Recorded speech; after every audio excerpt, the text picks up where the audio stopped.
peanut butter and jelly sandwiches, micro SD cards, and top US Navy secrets that relate to a submarine. How do all these correlate? I don't know, but this story gets pretty freaking deep. So this story came about over the past day or so, as there has been some court documents that have been leaked by a former lieutenant in the United States Navy. This is a 42-year-old Jonathan Tobe, and his wife Diana Tobe are being charged with espionage after attempting to sell secrets about submarines to an anonymous foreign entity. Now, it does look like the Department of Justice does claim that he has broken a rule, which looks like this actor law came into effect in the mid-1950s. I've looked it up for you guys to see exactly what this is, because I didn't know what it was. I was born in 1990. What do you expect? But it says, it shall be unlawful for any person to possess or transfer any special nuclear material which is a property of the United States except as authorized by the Commission pursuant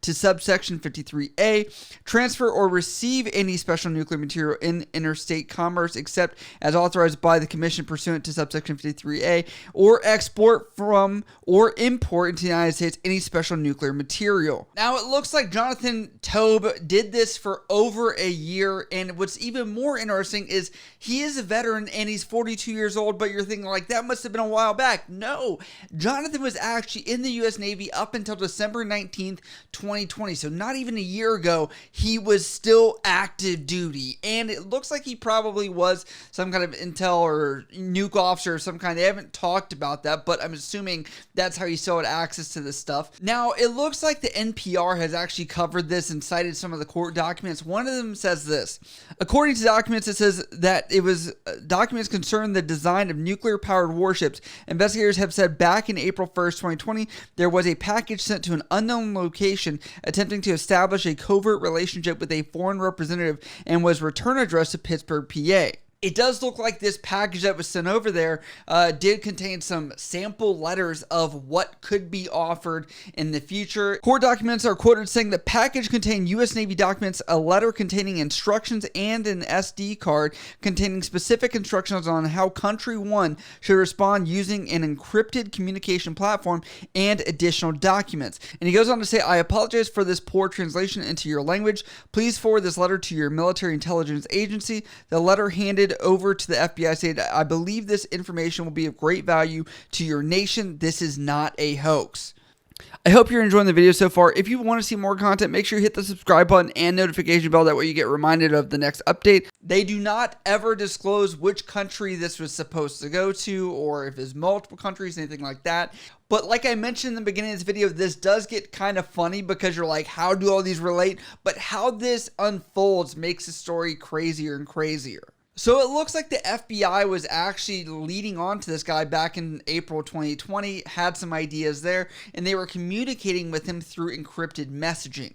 Now, they did try and meet in person, but it was known that was going to be too risky, obviously. When you're dealing with something this secretive, you're not going to go meet in person. You're going to do as much dropping as possible, and that's where you get into the whole peanut butter sandwich and this entire debacle here. And it does look like on top of that, there was some money shared, and it looks like Jonathan Tobe in this situation asked for $100,000, and they do it through cryptocurrency. I'm not sure what he's going with. Is it Ripple? Is it Ethereum? Is it Bitcoin? Is it Dogecoin? I don't know, but he's cited saying 100,000 should be enough to prove to me that you are not an unwelcome third party looking to make trouble for me, according to court documents. Now, it does look like the FBI undercover agent or person on the other side of this did do a transfer of $10,000 in good faith to earn his trust. That is not the only thing. Like I mentioned his wife before, she was part of this and was a lookout as they were doing one of these drops. They actually have her as an accomplice to him doing this. And again, according to the Justice Department documents, it looks like he placed the SD card in between a peanut butter and jelly sandwich as a drop. And then it was picked up, and then he later gave the key to the encrypted information as money was transferred over. It looks like that was about $70,000 in cryptocurrency, but I mean, we're looking at $80,000 for this. Investigators said the data card contained military sensitive design elements, operating parameters, and performance characteristics of Virginia-class submarine reactors. It is also known that Jonathan Tobe did do another drop at a different location. I think it was in Eastern Virginia, where he placed an SD card in a pack of chewing gum, and that was dropped off there. He must really like doing drops of food, because people just pick up random pieces of gum and pick up random sandwiches that are in nasty Ziploc bags, I'm sure. Nobody ever touch sandwiches that were in Ziploc bags that they never dealt with. It's not a good cover story, Jonathan. It's not. I could have found a better drop for you.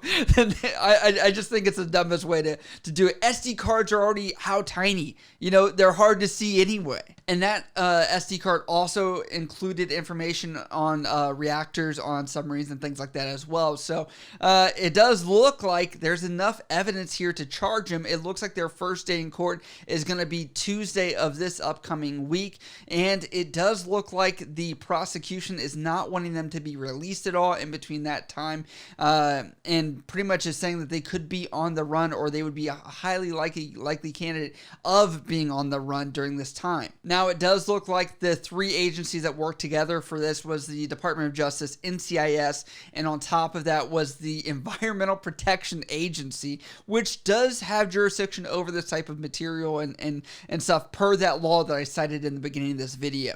They are officially being charged with conspiracy to communicate restricted data and communication of restricted data. So this brings us to the assessment. Were they trying to be a Mr. and Mrs. Smith duo maybe? I don't know. Why are we dealing with like Lance Corporal 26% interest Mustang money here? We're talking about you are a prior naval officer. If you're going to out your country, I would think you would go big, like you're going to have your house paid off or something crazy like that. On top of that, I have to say, like, this guy's not an idiot. If he was a lieutenant of the United States Navy, he's probably done some kind of security clearance. He's probably been trained and briefed on that on a regular basis on what to share, what not to share.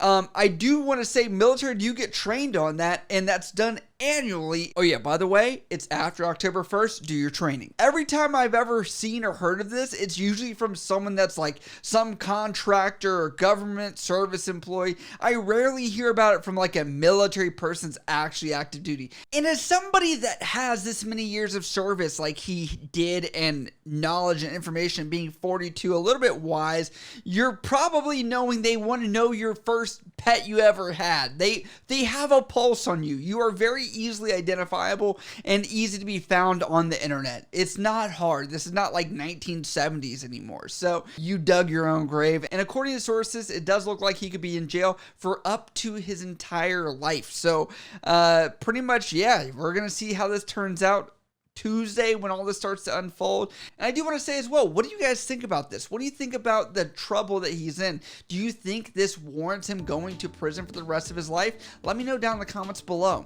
But as always, if you guys do support what we do here on this channel, you can support over at patreon.com for special perks and benefits. On top of that, here on the YouTube button below, on the membership button, where you get special perks and benefits here on YouTube. As always, if you guys have questions about this or anything else, you can always hit me up on Instagram, Snapchat, Twitter, down in the comments below. I love you guys. I'll see you next time.